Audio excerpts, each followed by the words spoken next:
Okay, the second tune we're going to look at for lesson 3 is Dock of the Bay by Otis Redding. Now, again, the arrangement that I've done is slightly simplified from the original that was played by Duck Dunn. If you've seen the Blues Brothers, Duck Dunn's the bass player in the Blues Brothers band, big bearded guy, smokes a pipe. He's a bit of a character. He's played lots of really cool bass lines down the years. He was the house bass player for Stax and Booker T and the MG, so he appeared on a lot of those Booker T tunes, things like The Midnight Hour, Mustang Sally by Wilson Pickett, a lot of the Otis Redding stuff, Mr. Pitiful, Can't Turn You Loose, Dock of the Bay, of course, as well as some other tunes by some of those soul artists. Now, again, like My Girl, I found when I was doing the play along that there's lots of space to do lots of little cool things in this tune. But what I want to do is teach you a simple version so that you can play through the tune. These soul tunes are great because they're quite simple in terms of the rhythm and the speed, and when you've got a bit more confidence in your right hand, come back to these later on in the lessons if you've not already done them. And what they're good for is they have a bit more rhythmic variety than the rockier tunes I'm choosing at the moment, which are deliberately very straight eighth note orientated, to try and help you get that eighth note foundation really going and getting it really solid. But these soul tunes are slightly different. They've got the starting ones. They've got a basic eighth note pulse. They've got a bit more going on in the left hand. Ideally, when you get to a position with I know there's some of you out there, and left hand needs some work on, and it may be that what we'll do is we'll carry on the way we are with two songs a lesson, but maybe by the time you get to sort of lesson 7, then you come back to tunes like My Girl and Dock of the Bay and start looking at them then, because they're definitely worth looking at because they're good left hand workouts, and a lot of these tunes are tunes that if you ever get in a position where you're playing professionally or semi-professionally, or you're jamming with people will say, oh, let's do Stand By Me, or let's do Dock of the Bay, or let's do My Girl. They're all tunes that lots of musicians know, and it's great just to be able to say, yeah, I can do My Girl, that's no problem. And even if you've made yourself from the PDF, made yourself not a cheat sheet, but a chart or whatever that's in your music folder. I have a music folder that I take with me to gigs that's got about 50 or 60 tunes in that I don't play week in, week out, so maybe there's bits in them that when I come to play them, I've not played them for a couple of months, and often the chart, just open it up on my music stand, quick scan, that's how it goes, and then I play the song, and if while I'm playing it I think coming up to a section and have a brain attack and just glance at the chart and it tells me what to do. So if you need to do that for those, then do that. But the more songs you learn in every genre, the better your bass playing will become. That's an absolute cast iron guarantee. The more songs you do is the more applications of the techniques that we're talking about, left and right hand at the moment. Anyway, so Dock of the Bay is fairly straightforward tune, and let's get to it. Let's start with the intro. Okay, the intro to the Dock of the Bay. It's fairly straightforward, but it features something in the left hand that you can do either with a hammer-on or you'll need to do a slide. Now, if you don't know what a hammer-on is where you fret a note, you play it with the right hand, and then, you see my right hand's out of the way, you use the left hand and hammer it down onto another fret to make a note. I'll quickly show you the line. It's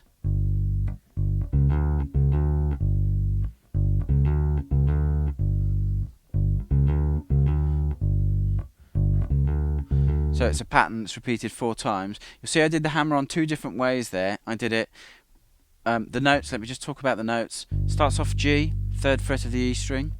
Then the hammer on notes are C sharp, which is the 4th fret of the A string, to D, 5th fret of the A string. Now, you can either do it, that's the 2nd and 3rd finger. You might find it slightly easier to go outside the 1 finger per fret rule and use the 2nd and the 4th finger to do the hammer-ons. So have an experiment with that, see which one's the best. The other way you can do it is you can slide the note, so you can go, and all a slide is, you probably the names makes it self-evident, and you probably could see there. But you fret a note, and then you just slide it up. So what you do is, once you've fretted the note that you want to start with, you then have to slide all the way up, keeping constant pressure with that finger. When you're starting out, it takes just a bit of attention to work out how to do that, because it's quite common. I've seen people do it, and they relieve the pressure. The minute you relieve the pressure on the note, the slide's gone. So it's important to keep the pressure constant, but it's quite, with it being only a 1 fret slide, it's quite simple. So you could fret that like this. Sorry, I hammered then. Whichever finger's comfortable for the slide, if you want to do it with a slide. Neither way is better. They both sound pretty similar.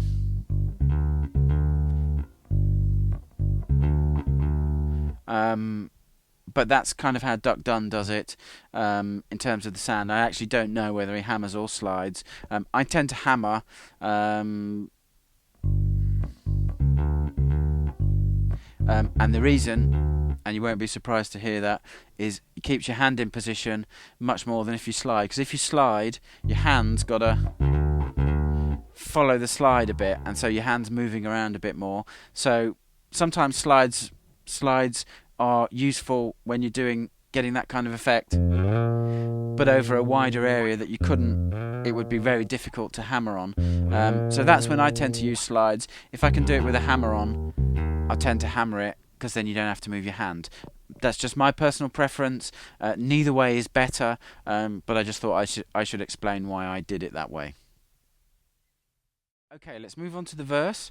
I'm going to play it along with the metronome, and then we'll talk about it. 1, 2, 3, 4. You'll notice this is slow.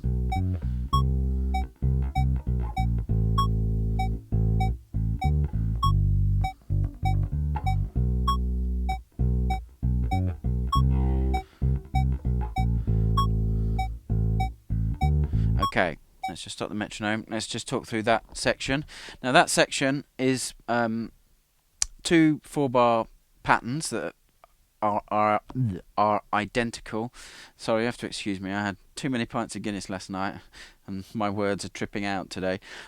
Starts on G, 3rd fret of the E string.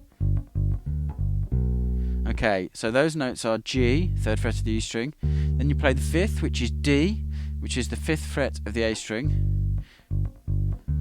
Back to the G, 3rd fret of the E string. Then up to the B, which is the 2nd fret of the A string.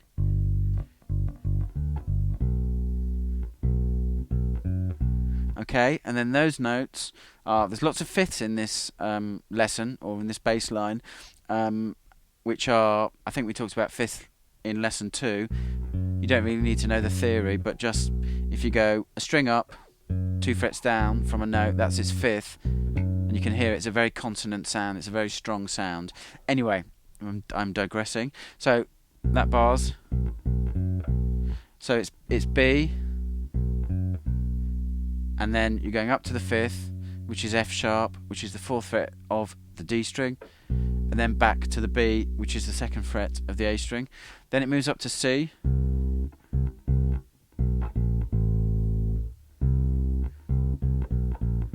Okay, so what that is, that's called a chromatic walk down. Chromatic just means, I actually don't know what the precise definition of chromatic is. I'm sure there's a dictionary definition, but when someone says do something chromatically, what it means is you do it and play every note. So if someone said go from C to F chromatically, you go C, C sharp, D, D sharp, E, F. So you play every note. But here we're going down, so you're going chromatically down from C to A. So C, C, B, B flat, A, and those notes are obviously 3rd fret of the A string, B is 2nd fret of the A string, B flat is 1st fret of the A string, and then the open A string. and then there's a little tag at the end of that pattern, which is A, the open A string, and the D, which is the 5th fret of the A string, back to the open A, and then you're back to the G. Okay, so let's move on to the next pattern. The next pattern is the chorus, and it starting out again with G.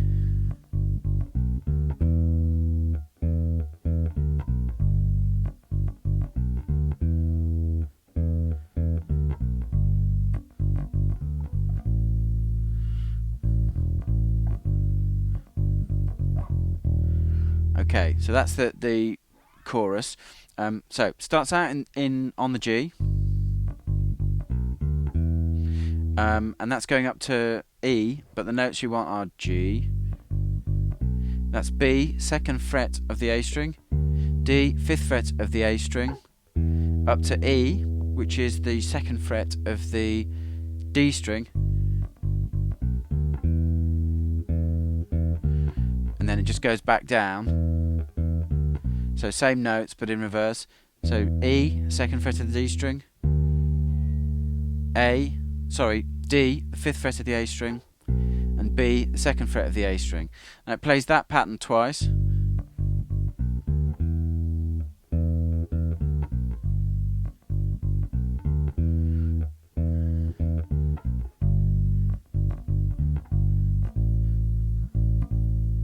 Okay, so the next 2 bars again starts on G.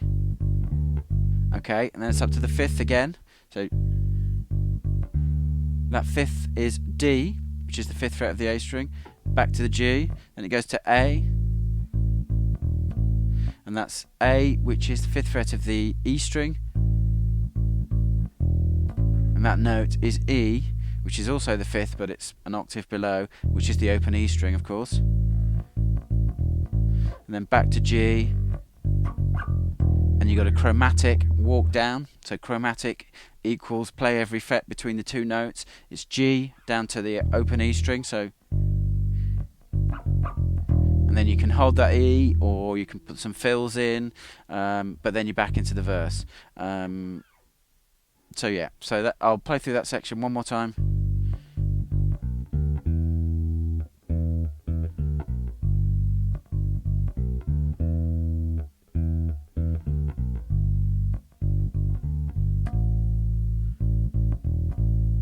Here's a chromatic, and then you're back to the verse. Okay, the bridge is the next section. I'll play through it first, and then we'll talk through it. Set the metronome going, and have it with the metronome.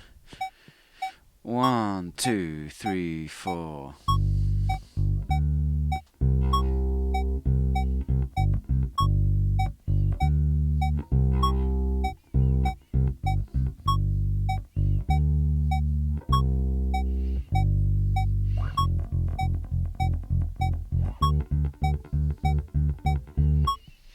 Okay, so it's pretty straightforward. Starts on G, and then up to D, which is the 5th fret of the A string, and down to C, 3rd fret of the A string, and then that little pickup fill is just C, G, C. You should know where the G is by now. Repeats that pattern.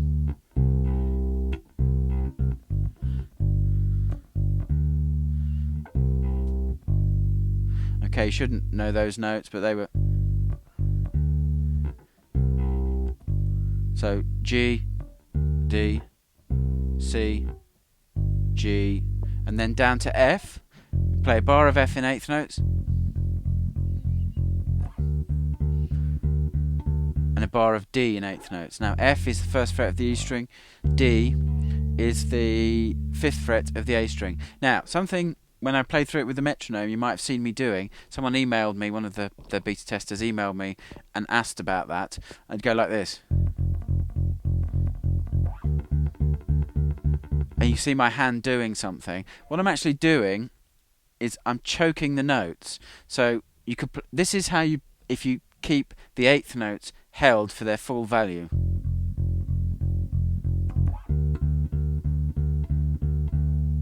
Okay, but what I want to do, sometimes when you're playing these sections, especially in a live context and with a drummer, you can give them a bit more punch by making the notes shorter. So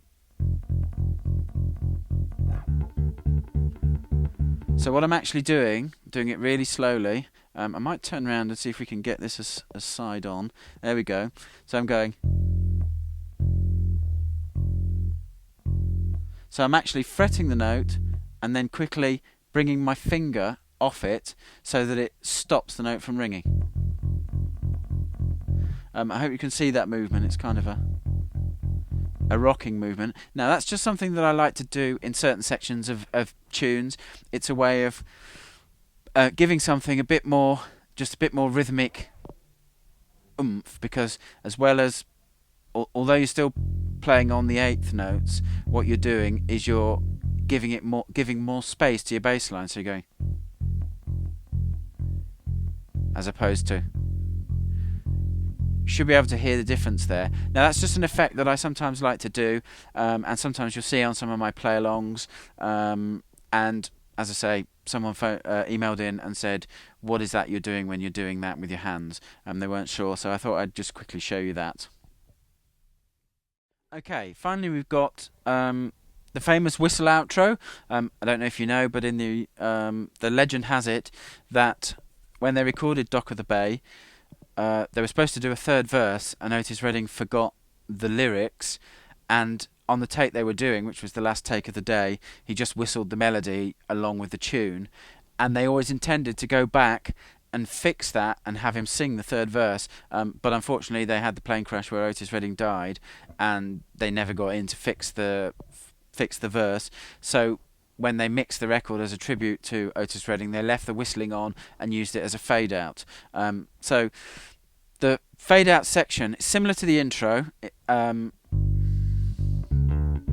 you've got that hammer on again from C sharp to D, 4th to 5th fret, and then it goes up to E, which is the 7th fret of the A string, and you've got another hammer on, or a slide, whichever way you prefer it, here, which is A sharp and B, the 8th and 9th frets of the D string. So I'll play the 4-bar section slowly.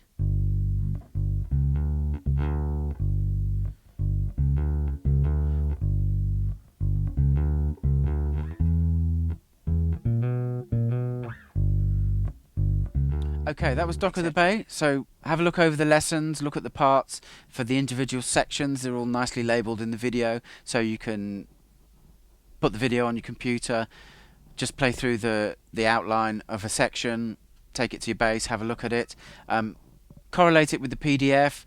The PDF's got the same information, and it's got obviously it's got all the fret numbers against the corresponding strings in the tab part of the PDF. Play through it, have some fun. If you've got any questions on that song, anything you're not sure about, you know what to do. Give me a quick email and I'll answer them for you.